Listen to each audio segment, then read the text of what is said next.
व्यास गद्दी से कथा सुनाने के साथ साथ मास्टरी भी करना पड़ता है ना कई बार। श्री दशरथ जी महाराज मन ही मन बड़े दुखी हैं। क्यों दुखी है? क्योंकि इतनी लंबी आयु व्यतीत हो गई लेकिन आज तक एक भी संतान की प्राप्ति नहीं हुई है, एक पुत्र की प्राप्ति नहीं है। इसे लेकर के आज दशरथ जी बहुत दुखी हैं। लेकिन जैसे दुखी हुए तो किसी अपने रिश्तेदार या आस पड़ोस के या दूसरे लोगों के पास नहीं, तुरंत गुरु के पास गए और जाकर के गुरुदेव से बोले। गोस्वामी बाबा कहते कि निज दुख सुख सब गुरु ही सुनायो। अपना सब दुख सुख श्री वशिष्ठ जी, कथा के बीच में नहीं कोई लोग आइए, जब भजन चलता हो तब आना हो तो आइए, नहीं तो लास्ट में, कथा के बीच में नहीं। श्री वशिष्ठ जी के पास दशरथ जी गए और जा करके गुरुदेव के चरणों में प्रणाम किए और प्रणाम कर करके केवल अपना सुख नहीं सुनाया, निज दुख सुख सब गुरु ही सुनाया। अपना दुख सुख सब गुरु जी से सुनाते हैं। बोले कि गुरुदेव आपकी कृपा से मेरे जीवन में सारी सुख सुविधाएं हैं, यदि कमी है तो केवल एक ही कमी है कि इतनी लंबी आयु बीत गई लेकिन अभी तक मुझे एक पुत्र की प्राप्ति नहीं हुई। वशिष्ठ जी बोले राजन चिंता मत कीजिए, बस कुछ दिन और धैर्य धारण कीजिए, एक नहीं भगवान कृपा करेंगे तो आपको 4 पुत्रों की प्राप्ति होगी। वशिष्ठ जी महाराज बहुत सुंदर समझाते हुए कहते हैं, धरहूं धीरे होई जय सूत चारी, धरहूं धीरे होई जय सूत चारी, धरहूं धीरे होई जय सूत चारी, धरहूं धीरे होई जय सूत चारी, त्रिभुवन विदित भगत भयहारी,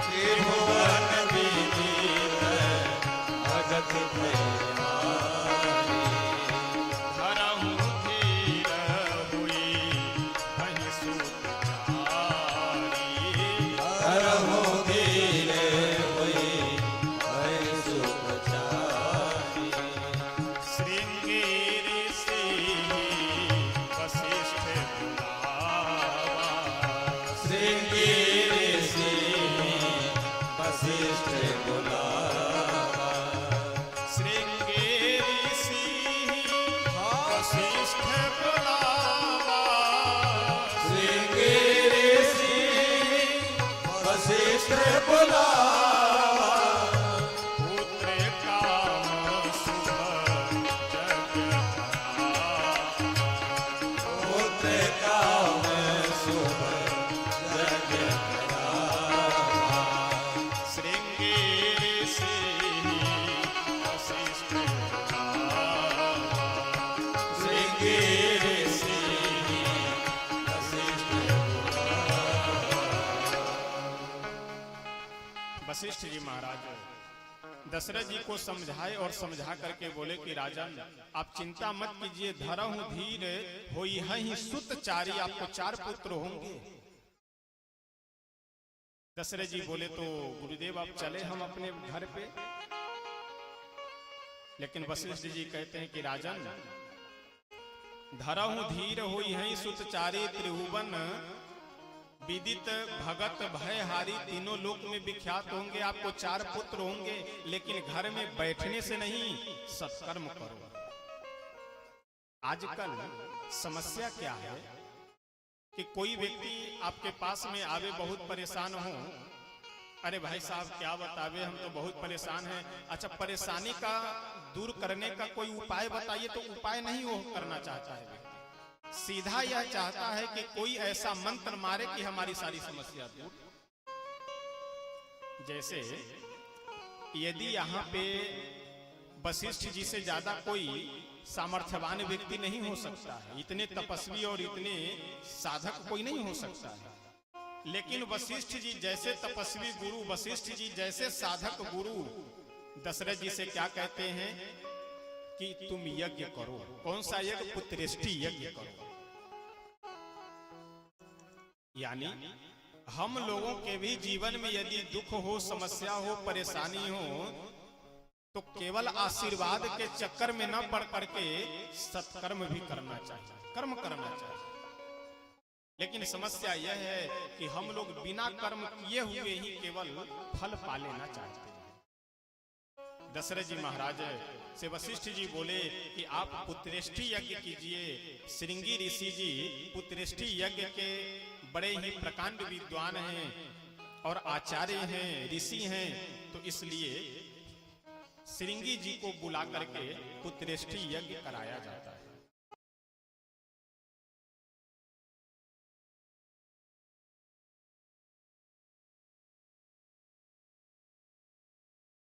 ये महर्षि विभांडक के पुत्र हैं, ऋषि विभांडक के पुत्र हैं श्रृंगी जी। विभांडक ऋषि श्रृंगी जी को ऊर्ध्वरेता ब्रह्मचारी बनाना चाह रहे थे और इसी इच्छा के कारण वन में, आश्रम में अपने पास विभांडक जी श्रृंगी जी को रखते थे। संसार से इतना बचा करके कि विभांडक जी के अलावे श्रृंगी जी किसी भी स्त्री पुरुष का स्वरूप कभी देखे ही नहीं। जवान हो चुके थे, युवावस्था के हो चुके थे, लेकिन जवान होने तक उनको स्त्री क्या है, पुरुष क्या है, इसका कुछ ज्ञान ही नहीं था। एक रोमपाद नाम के राजा थे। रोमपाद राजा के राज्य में अकाल पड़ गया, वर्षा नहीं हो रही थी। वहां के ज्योतिषियों ने रोमपाद जी से जाकर के यह निवेदन किया कि महाराज, यदि आपके राज्य में श्रृंगी जी अगर अपना चरण कमल रख दे तो यह जो अकाल पड़ा हुआ है ना, यह अकाल दूर हो सकता है। रोमपाद जी जब श्रृंगी जी के विषय में पता लगवाया तो पता चला कि उनके पिता श्री विभांडक जी सदैव उनके साथ में रहते हैं और उन्हें बाल ब्रह्मचारी बनाना चाह रहे हैं, तो वो तो आने नहीं देंगे। तो राज्य की जो सबसे श्रेष्ठ वेश्याएं थी, नाचने गाने में, सौंदर्य में, उन वेश्याओं को भेजा गया। किस लिए? किसी भी तरह से प्रयत्न कर करके श्रृंगी जी को लेकर के अपने इस राज्य में लेकर के आओ। वे वेश्याएं गई और विभांडक जी के आश्रम से कुछ दूर पे अपना टेंट तंबू सब गाड़ करके रहने लगी। धीरे धीरे रास्ता देखने लगी कि विभांडक जी कब आश्रम से बाहर जाएं। संयोग की बात, एक दिन विभांडक जी कहीं घूमने के लिए गए। अपने पुत्र श्रृंगी से बोले कि श्रृंगी, कहीं तुम जाना नहीं, मैं कुछ दिन में भ्रमण कर करके फिर आ जाऊंगा। श्रृंगी जी जब अकेले आश्रम में बच गए तो ये वेश्याएं बढ़िया सुंदर सुंदर व्यंजन बना करके, मेवा मिष्ठान आदि ले करके पहुंची आश्रम में और आश्रम में जा करके श्रृंगी जी को पास में बुला करके बोली कि लीजिए जरा इसको खा करके देखिए। अच्छा, श्रृंगी जी को लगा कि ये सब देवता हैं। केवल यही जानते थे कि स्वर्ग के देवता इंद्र, वरुण, कुबेर आदि सब होते हैं, बाकी स्त्री पुरुष का उन्हें ज्ञान ही नहीं था। श्रृंगी जी पूछे कि आप लोग किस लोक के देवता हैं? वेश्याएं बोली कि हम लोग यहीं बगल के लोक से आए हैं और आपसे मिलने की हम लोगों की बहुत इच्छा थी। अच्छा, बढ़िया मधुर आवाज में बात करें, बढ़िया व्यंजन भी। आज तक कभी श्रृंगी जी इस तरह के व्यंजन खाए भी नहीं थे, पहली बार खाए, बहुत स्वादिष्ट लगा। गुलाब जामुन, इमरती, स्पंज, राजभोग, ये सब दो दो चार चार पीस लेकर के गए हुए थे। अब जब ये सब श्रृंगी जी खाए तो उनको बहुत अच्छा स्वाद लगा। धीरे धीरे करते करते वेश्याएं अपने हाव भाव से श्रृंगी जी को फुसला ली और एक दिन बोली कि ऐसा है, अब हम लोग अपने लोक को चले जाएंगे, यानी अपने राज्य को चले जाएंगे।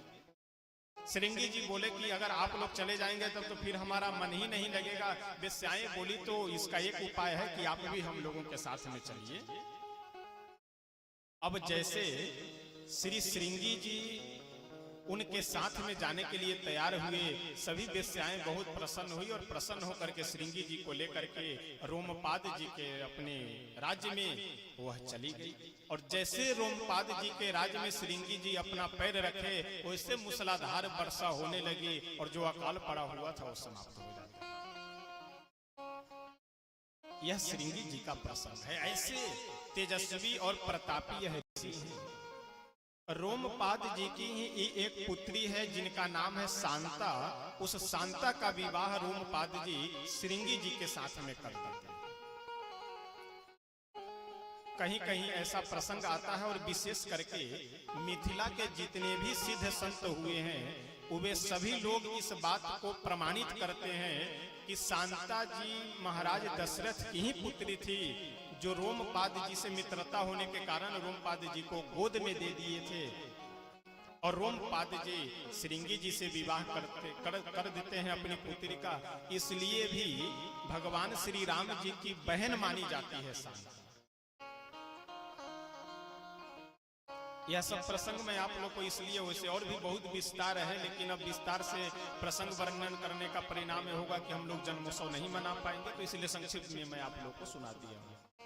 शांता जी से विवाह होता है श्रृंगी जी का, और यही श्रृंगी जी आज पहुंच रहे हैं अवध धाम में। क्या करवाने के लिए? पुत्रेष्टि यज्ञ करवाने के लिए आए। बड़े ही जितने भी वैदिक विधि विधान हैं, स्रोत सूत्र के द्वारा सारे विधि विधान को पूरा किया गया। और जब अंतिम आहुति दी गई तो अंतिम आहुति के समय अग्नि देव प्रकट होकर के अपने हाथ में स्वर्ण पात्र में खीर लेकर के आए और दशरथ जी को दे रहे हैं। गोस्वामी तुलसी बाबा बहुत सुंदर लिखते हैं, भगति सहित मुनि आहुति दी, भगति सहित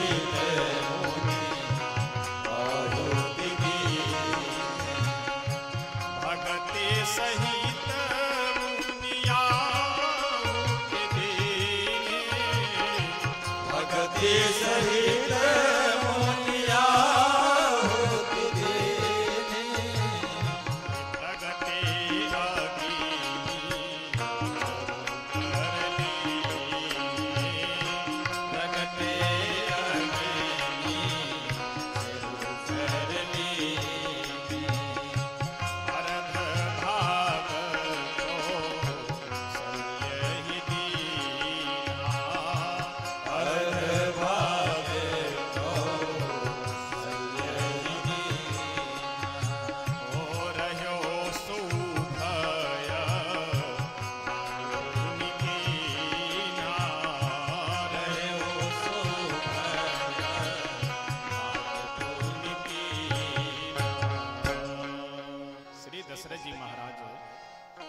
हाथ में अग्निदेव वह चरु देते हुए, चरु कहते हैं खीर को, बढ़िया चावल और दूध का बना हुआ खीर जो देवता लोग अपने हाथ से निर्माण किए हुए थे, उस खीर को लेकर के अग्निदेव प्रकट हुए और बोले कि हे दशरथ जी, यह खीर आप लीजिए, यह चरु लीजिए, और वशिष्ठ जी जिस जिस प्रकार से आपको बताए हैं वैसे जा करके अपने धर्म पत्नियों में इसे बांट दीजिए, केवल कौशल्या जी को दीजिए या जैसे जैसे वशिष्ठ जी बताए हैं वैसे आप कर दीजिए। श्री दशरथ जी महाराज बड़े प्रसन्न होकर के हाथ में खीर लिए और महल में आकर के वो जो खीर था उसका आधा भाग कौशल्या जी को दे देते, और जो बचा हुआ आधा भाग था उसे पुनः दो भागों में विभक्त कर करके एक भाग कैकेयी जी को दे देते हैं। और यद्यपि दूसरा वाला पूरा भाग तो कैकेयी जी को ही देने वाले थे, लेकिन इतने में ही सुमित्रा जी भी आ गई और निवेदन की कि मुझे भी पुत्र की प्राप्ति होनी चाहिए, मैं भी पुत्र प्राप्त करना चाहती हूँ। तो इसलिए बचे हुए आधे भाग को दो भागों में कर करके आधा भाग तो कैकेयी जी को दे दिया गया और जो आधे का आधा बचा हुआ था उसे पुनः दो भागों में कर करके एक भाग कौशल्या जी अपने हाथ से उठा करके और एक भाग कैकेयी जी अपने हाथ से उठा करके सुमित्रा जी के हाथ में दे देती है, जिसका परिणाम कि कौशल्या जी को एक पुत्र की प्राप्ति, कैकेयी जी को भी एक पुत्र की प्राप्ति होती है, लेकिन सुमित्रा जी को 2 पुत्रों की प्राप्ति होती है। इस तरह से धीरे धीरे समय व्यतीत होता जा रहा है। तीनों माताओं के गर्भ में ऐसा लग रहा है कि जैसे मेरे गर्भ में बालक पल रहा हो, और ये भगवान नहीं, ये तो भगवान प्राणवायु को भेज करके गर्भ को इस तरह से निर्मित करवा दिए हैं कि जैसे लग रहा है कि गर्भ है। लेकिन भगवान भी हमारे बड़े भक्त वत्सल हैं। माँ के गर्भ में गए और जा करके फिर वापस हो गए और अपने अंश को गर्भ में ही छोड़ देते हैं। और जब से प्रभु गर्भ में आए, गोस्वामी तुलसी बाबा तो स्पष्ट लिखते हैं कि प्रभु गए नहीं, प्रभु तो वहीं बस गए, यानी अपने भक्त पे कृपा करने के लिए भगवान माँ के गर्भ में निवास कर रहे हैं। गोस्वामी तुलसी बाबा का ये भाव है। कुछ संत लोग ऐसा कहते हैं कि प्रभु गर्भ में गए नहीं, बस अपने प्राणवायु को भेज करके और स्वयं वहां से प्रस्थान कर गए। लेकिन गोस्वामी तुलसी बाबा कहते हैं कि नहीं नहीं, तो फिर भगवान के भक्त वत्सलता की महिमा ही नहीं रह जाएगी। भगवान अपने माँ के गर्भ में निवास कर रहे हैं, और जब से गर्भ में आए हैं तब से पूरे अवध धाम में क्या हो रहा है, तो आनंद ही आनंद हो रहा है। कोई व्यक्ति रोगी नहीं है, कोई दुखी नहीं है, किसी का मन अशांत नहीं है, सब शांत चित्त आनंदित प्रसन्न है, सब सुखी। जा दीन ते हरि वर भैया, जा दीन ते हरि वर भैया, जा दीन ते हरि वर भैया, जा दीन ते हरि वर भैया, सकल लोक सुख संपत्ति छाए, सकल लोक सुख संपत्ति छाए, सकल लोक सुख संपत्ति छाए, सकल लोक सुख संपत्ति छाए।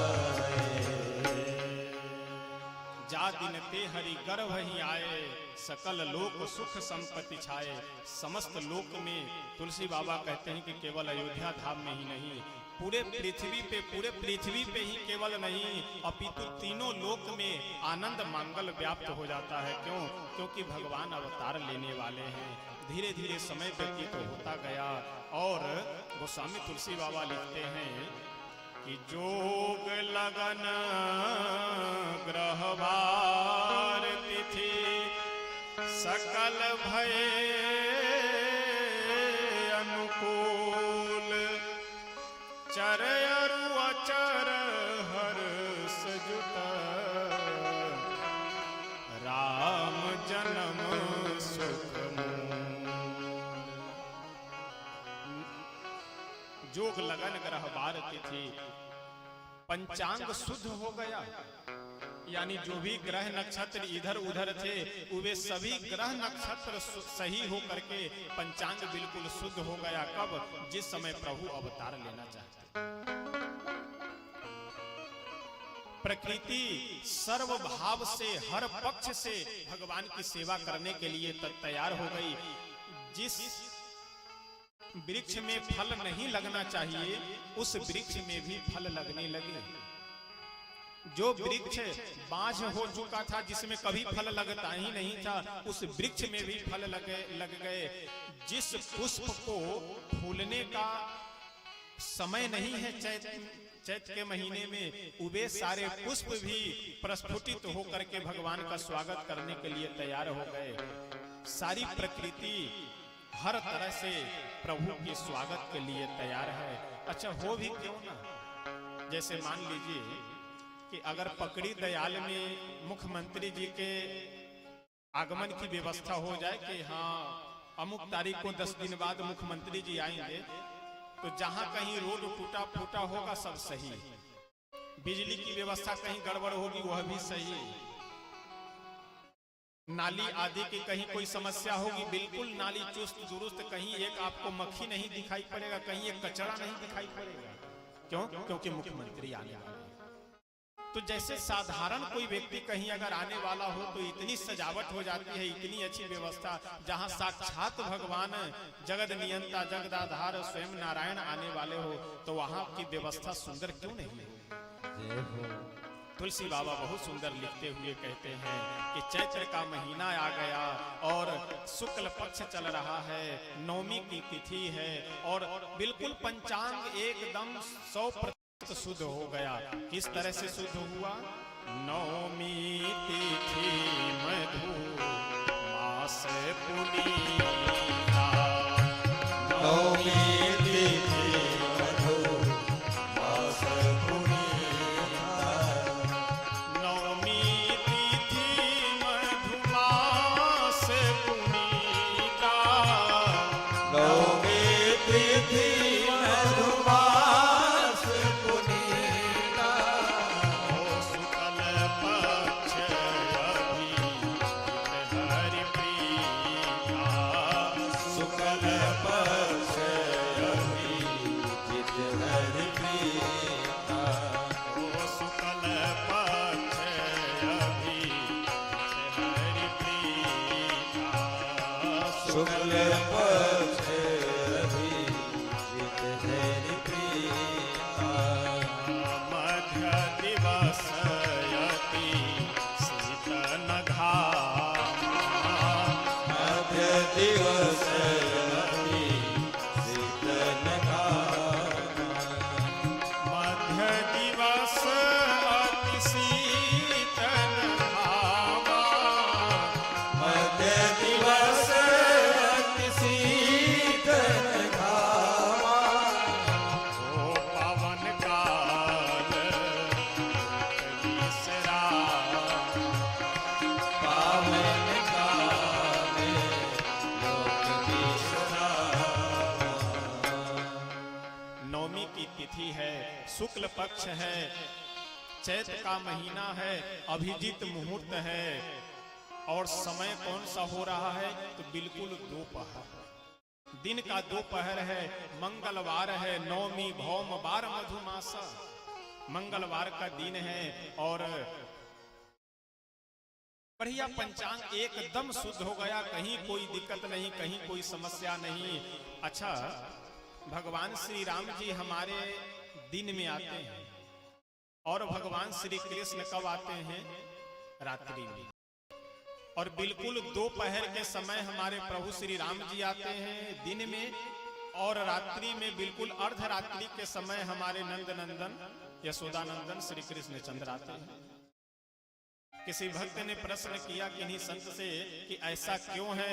तो संत बहुत सुंदर व्यंग्यात्मक भाव में उत्तर दिए कि ऐसा है, भगवान राम जी को मर्यादा का पालन करना था, इसलिए दिन में आए, और चोर कहीं दिन में थोड़ा ही आता है, चोर तो रात्रि में ही आता है।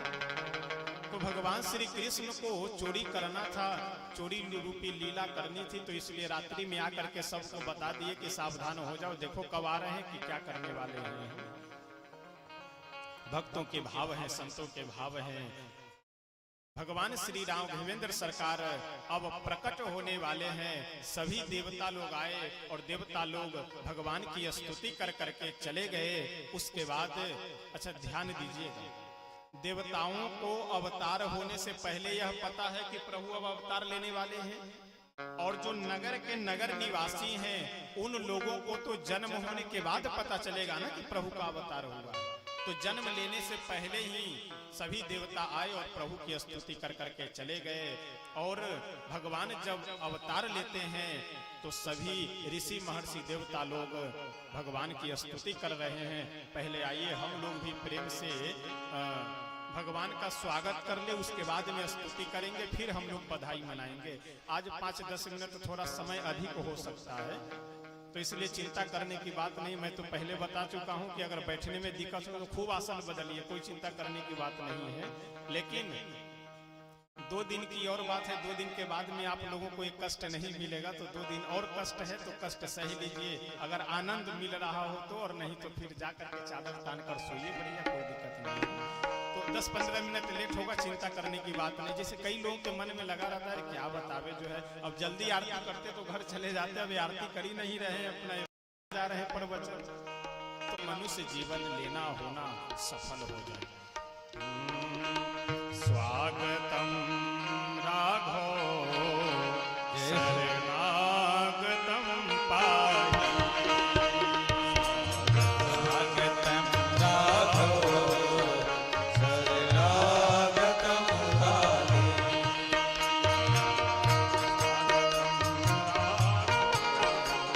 शरणागतम पाहि, स्वागतम राघव शरणागतम पाहि,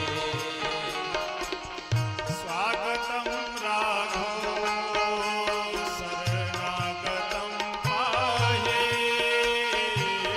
स्वागतम राघव शरणागतम पाहि, ओ स्वागतम सुस्वागतम शरणागतम पाहि, स्वागतम सुस्वागतम शरणागतम पाहि, स्वागतम ओ स्वागतम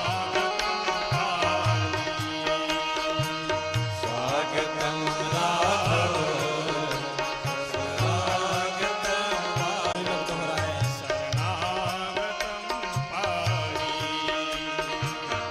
स्वागतम राघव शरणागतम स्वागतम सुस्वागतम शरणागतम पाहि, स्वागतम सुस्वागतम शरणागतम पाहि, स्वागतम राघव शरणागतम शरणागतम पाहि, स्वागतम राघव शरणागतम स्वागतम राघव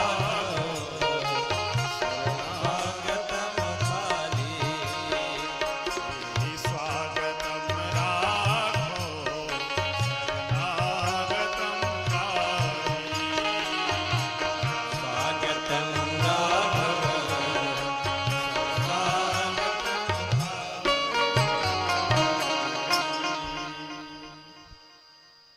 सभी अवधवासी इस आनंद में और हर्षोल्लास में भरे हुए हैं कि प्रभु का अवतार होने वाला है, क्योंकि जा दिन ते हरि गर्भ ही आए, सकल लोक सुख संपत्ति। जब सारे लोक में सुख संपत्ति छा चुका है तो आखिर अवधवासियों के हृदय में कितना सुख संपत्ति छाया होगा, आप विचार कर सकते हैं। सभी अवधवासी आनंद में भरे हैं, सभी देवता भी आनंदित होकर के प्रभु की प्रार्थना कर रहे हैं। आइए हम सब लोग भी पहले प्रभु से प्रार्थना करते हैं, प्रभु की स्तुति करते हैं, उसके बाद फिर हम सब लोग जन्मोत्सव मनाएंगे, बधाई मनाएंगे। भय प्रगट कृपाला दीन दयाला कौशल्या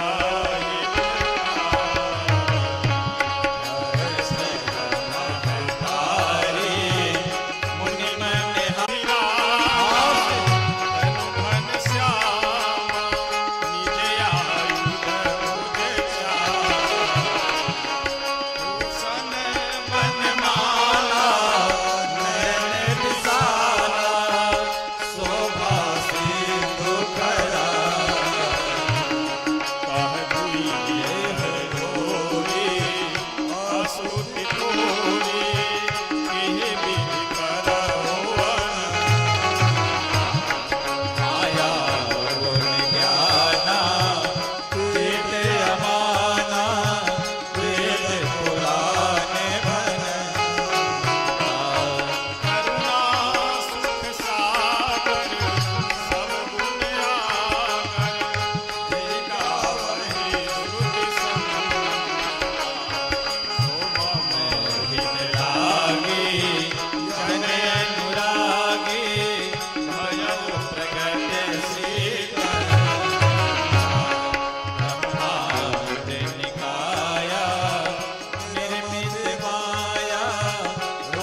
संत हित लीन मनुजय अवतार निज इच्छा निर्मित तनु माया गुण गोपाल। हमारे श्री राघवेंद्र सरकार अवध धाम में महाराज श्री दशरथ जी के भवन में कौशल्या जी के कक्ष में प्रभु अपने चतुर्भुज रूप में प्रकट हुए। शंख चक्र गदा पद्म चारों हाथों में धारण किए हुए और अपने लंबे आकार में, अपने शरीर के आकार में, जिस आकार में वैकुंठ में निवास करते हैं उस आकार में कौशल्या जी के कक्ष में प्रकट हुए। जैसे प्रभु को कौशल्या जी देखी तो प्रसन्न नहीं हुई, उदास हो गई। प्रभु बोले कि महारानी जी, हे माता जी, मैं आपका पुत्र बन करके आया हूं, तो आपको प्रसन्न होना चाहिए, तो आप उदास हो रही हैं। कौशल्या मैया बोली कि उदास क्यों न हो, अब समाज में मेरी बदनामी होगी तो उदास होना ही पड़ेगा। प्रभु बोले कि क्या बदनामी होगी?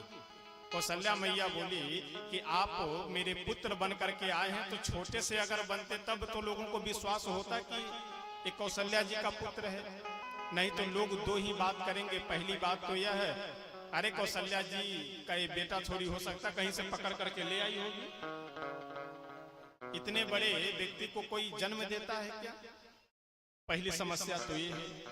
दूसरी समस्या यह है कि लोग मेरी निंदा करेंगे कि बताओ कौशल्या जी किस प्रकार की जो है महिला है कि इतने बड़े पुत्र को जन्म दी है, कितना बड़ा उनका गर्भ था कि अपने गर्भ में धारण कर रखी थी। तमाम तरह के व्यंग्यात्मक लोग शब्द का प्रयोग करेंगे, मेरी निंदा होगी तो मुझे दुख होगा, तो अभी से ही मैं उदास हूं। प्रभु बोले तो अच्छा ठीक है, इस समस्या का क्या समाधान है, हम क्या करें कि आप प्रसन्न हो जाओ? कौशल्या मैया बोली कि आप छोटे से बालक हो जाइए और रोइए। भगवान बोले कि ये संसार वाले लोग भी अजीब है, यानी अपने भी रोना है, और अगर भगवान भी मिल गए तो हम भगवान को भी बिना रुलाए ये लोग प्रसन्न नहीं हो सकते। एक किसी गांव की घटना है। एक जगह बहुत सारी महिलाएं बैठ करके रो रही थी और वहां कोई मृत व्यक्ति था नहीं, बस वैसे सब बैठी और खूब रो रही है। एक कोई बुद्धिजीवी व्यक्ति रास्ते से जा रहा था, देखा कि कोई मरा भी नहीं है, कहीं आग वगैरह भी घर में नहीं लगी है, तो फिर ये सब बैठ करके रो क्यों रही है? जा करके लाइन में जो सबसे पीछे महिला बैठी थी उससे वह व्यक्ति पूछा कि माता जी सुनो, तुम क्यों रो रही हो? वह बोली कि हमें पता नहीं, अगली वाली से पूछो। अब वह अगली महिला के पास गई कि माताजी तुम क्यों रो रही हो? तो वह महिला बोले कि हमें भी नहीं मालूम, ये अगली से पूछो। धीरे धीरे करते करते जो सबसे अंत में महिला बैठे हुए थे तो वो अपनी इच्छा से रो रही है, और पीछे जितनी महिलाएं बैठी हुई है सब उसको देख करके रो रही कि क्यों रो रही, तो ये भी रोना प्रारंभ कर दी। यही दुर्दशा हम सब की हुई है। समस्या कुछ नहीं, लेकिन माथे पे दुनिया भर की समस्या लादे रहते हैं। दुख कुछ नहीं, लेकिन खोपड़ी में दुनिया भर के दुख को बैठाए रहते हैं। संसार की यही बड़ी विचित्र दुर्दशा है। भगवान बोले कि माता जी यह बताओ, किसी के जीवन में दुख हो, परेशानी हो, कोई समस्या हो, वह रोए। अब हमारे जीवन में तो कोई दुख है नहीं कि जो हम रोएंगे। हम काहे के लिए रोए? जिसके जीवन में समस्या हो, दुख हो, वह रोए। जब हमारे जीवन में दुख समस्या नहीं, हम क्यों रोए? कौशल्या मैया बोली कि प्रभु आपकी यही तो विशेषता है। अरे अपने दुख से संसार के सब लोग रोते हैं, लेकिन आप ही तो एक ऐसे हैं, एक भगवान ही तो ऐसे हैं कि जो दूसरों को दुखी देख करके रोते हैं। भगवान बोले चलो कोई बात नहीं, दूसरों के ही दुख से सही, लेकिन किनके दुख को देख करके रोए? कौशल्या मैया बोली कि अगर आप इतने बड़े बने हुए रहेंगे तो संसार में मेरी बदनामी होगी, तो मेरी जब बदनामी होगी तो मुझे दुख होगा, तो मेरे दुख को दूर करने के लिए ही, मेरे दुख को ही देख करके आप रोना प्रारंभ कर दीजिए। गोस्वामी तुलसी बाबा कहते हैं, सुनी बचन सुजाना रोदन ठाना, होई बालक जैसे बालक हो करके भगवान रोने लगे। और जैसे रोए वैसे ही सुनि शिशुरुदन परम प्रिय बानी, संभ्रम चली आई सब रानी। कौशल्या जी के अलावे अन्य जितनी भी रानियां हैं, वे सभी रानियां अपनी अपनी दासी को लगा रखी है कि तुम लोग ध्यान रखना कि कौशल्या जी के भवन में जैसे ही पुत्र की प्राप्ति हो, पुत्र का जन्म हो, वैसे तुरंत आकर के हमें सूचित करना, क्योंकि सबसे पहले मैं पहुंच करके कौशल्या जी को बधाई देना चाहूंगी और कौशल्या जी के लाला को यानी अपने लाला का मैं सर्वप्रथम मैं जाकर के दर्शन करना चाहूंगी। तो भगवान की यह कृपा, भगवान की यह करुणा। किसी ने भगवान से जाकर के पूछा कि प्रभु आप क्यों रो रहे हैं? प्रभु बोले कि हमारी जितनी भी अन्य माताएं हैं यानी कौशल्या जी की जो अन्य 100 बहनें हैं, वे सभी अपनी अपनी दासियों को लगा रखी है कि मुझे आकर सूचना देना। तो दासी क्यों सूचना देने के लिए जाए, हम ही रो रो करके सबको सूचना दे रहे हैं कि देखो मैं आ चुका हूं, जल्दी से आओ और दर्शन करो और हमसे मिलो। किसी भी व्यक्ति को मन में यह शंका न हो कि प्रभु मजबूरी बस जन्म ले रहे हैं। देखिए, हम लोगों को संसार में न चाहते हुए भी मरना पड़ता है और न चाहते हुए भी जन्म लेना पड़ता है, लेकिन भगवान के लिए ऐसी बात नहीं है। भगवान क्या है? गोस्वामी तुलसी बाबा कहते हैं कि निज इच्छा, प्रभु की इच्छा है जन्म लेने की, इसलिए आ रहे हैं। अगर इच्छा न हो तो न जन्म ले, न अवतार ले। हम लोग परतंत्र होकर के जन्मते मरते और भगवान स्वतंत्र होकर के इस धराधाम में आते हैं और जाते हैं। गोस्वामी श्री तुलसीदास जी महाराज लिखते हुए कहते हैं कि एक दासी दौड़ करके गई और जा करके कहां से गई? कौशल्या जी के भवन से दौड़ करके गई दशरथ जी महाराज के पास। बोली महाराज बधाई हो। दशरथ जी बोले काहे की बधाई? बोले कि कौशल्या जी के भवन में बड़ा ही एक सुंदर श्याम वर्ण का बालक जन्म लिया है, यानी आपको पुत्र रत्न की प्राप्ति हुई है। अब तो दशरथ जी इतने आनंदित हुए कि अपने गले से तुरंत 9 लखा हार निकाले और निकाल करके उसको दे दिए। और जैसे वह गई सो तुरंत एक दूसरी दासी दौड़ी दौड़ी आई, बोली महाराज बधाई हो। दशरथ जी बोले काहे का बधाई? बधाई हमें मिल चुका है। वह दासी बोली नहीं नहीं महाराज, मैं कैकेयी जी के महल से आ रही हूँ। कैकेयी जी के भी गर्भ से एक बड़े ही सुंदर गौर वर्ण के श्याम वर्ण के बालक का जन्म हुआ है, यानी आप 2 पुत्र के पिता बने हैं। अब तो दशरथ जी का आनंद और अधिक बढ़ गया। देखिए, एक तो चौथी अवस्था तक अभी तक एक भी पुत्र की प्राप्ति नहीं, और आज पुत्र की प्राप्ति भी हुई तो एक का खबर सुने, फिर दूसरे की समाचार सूचना सुने, फिर एक तीसरी दासी दौड़ी दौड़ी आई और बोली महाराज बधाई हो। दशरथ जी बोले काहे का बधाई?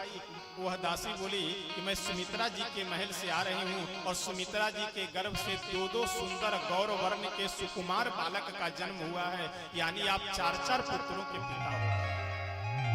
अच्छा, आप विचार कीजिए कि वृद्धावस्था तक किसी को पुत्र की प्राप्ति न हो और वृद्धावस्था आने वाला हो, उस समय एक नहीं 4 पुत्र की प्राप्ति का अगर खबर वह सुन ले तो छत पे अगर सोया हुआ हो और उसको कोई जा करके सूचना दे कि भाई साहब आपको 4 पुत्रों की प्राप्ति हुई है, और यदि वह खुशी के मारे छत से गिर गया तो उसे चोट नहीं लगेगी। जय हो।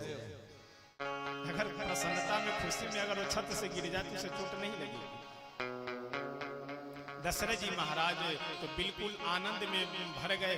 कैसे आनंद में भर गए? गोस्वामी तुलसी बाबा कहते हैं परमानंद पूरी मन राजा, परमानंद पूरी मन राजा, परमानंद पूरी मन राजा, परमानंद पूरी मन राजा, कहा बुलाई बजाओ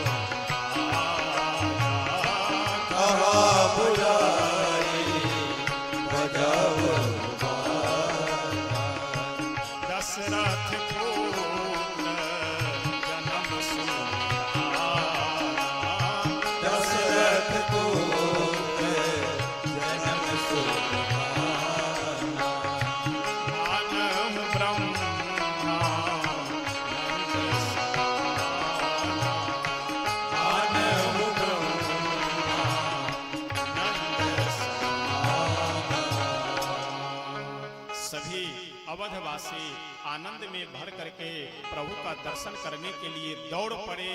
दशरथ जी महाराज जैसे ही सुने कि पुत्र का एक नहीं चार चार पुत्रों का जन्म हुआ है, तुरंत दरवाजे पे आए महल के और जोर जोर से आवाज दे करके बोले कि अरे अयोध्या वासियों सुनो सुनो सुनो, जिसको जो बाजा बजाने आता है वह बजाओ और जिसे बजाने नहीं आता है वह ताली बजाओ, जिसे ताली भी बजाने नहीं आता है वह बढ़िया आनंदित होकर के जय हो आनंद उत्सव मनाओ। और आज से लेकर के आगे अनंत समय तक सबका चूल्हा बर्तन बंद, सबको यही भोजन पानी करना है। अब मेरे महल में ही सबका झारा भंडारा,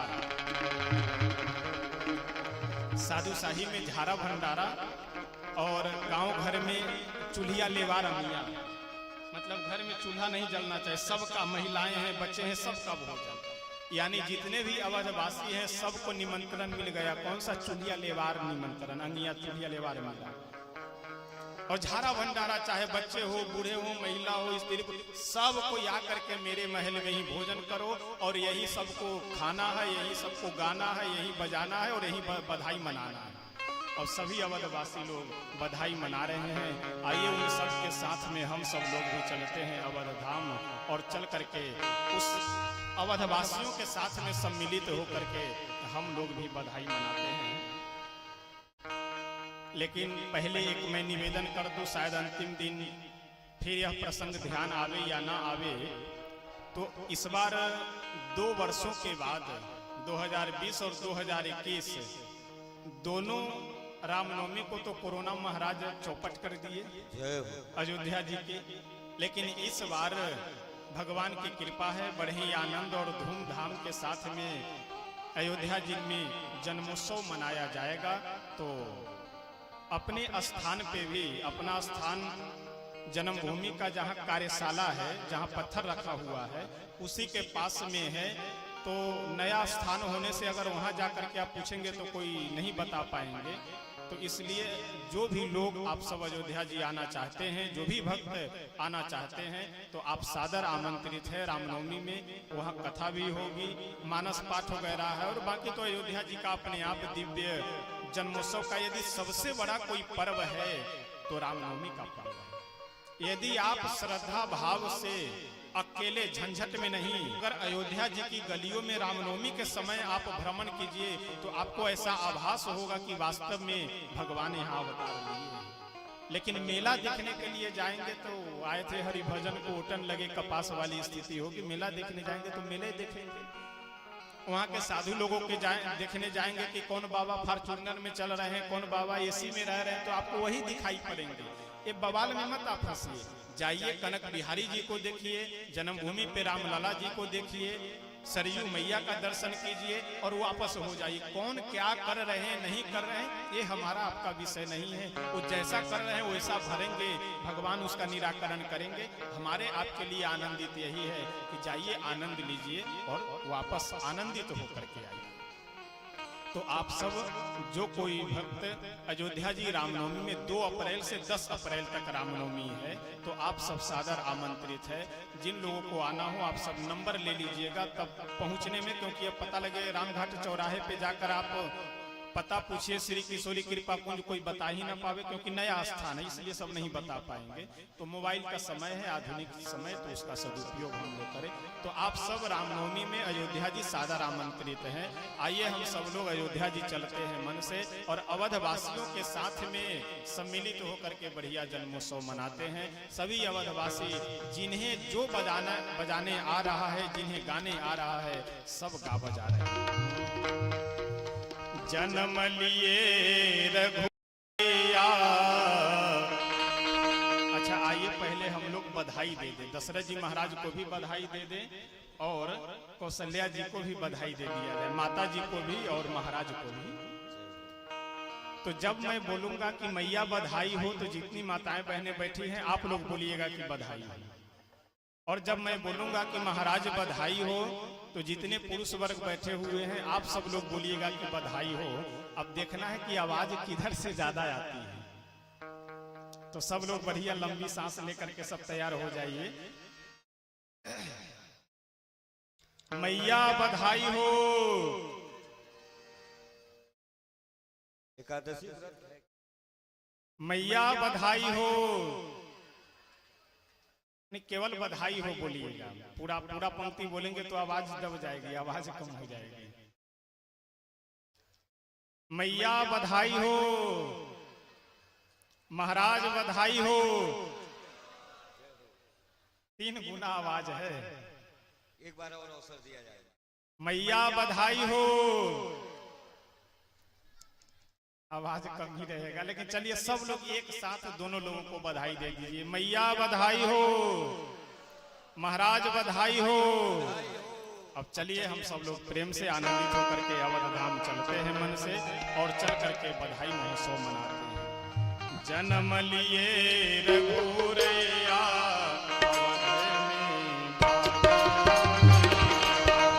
जन्म लिए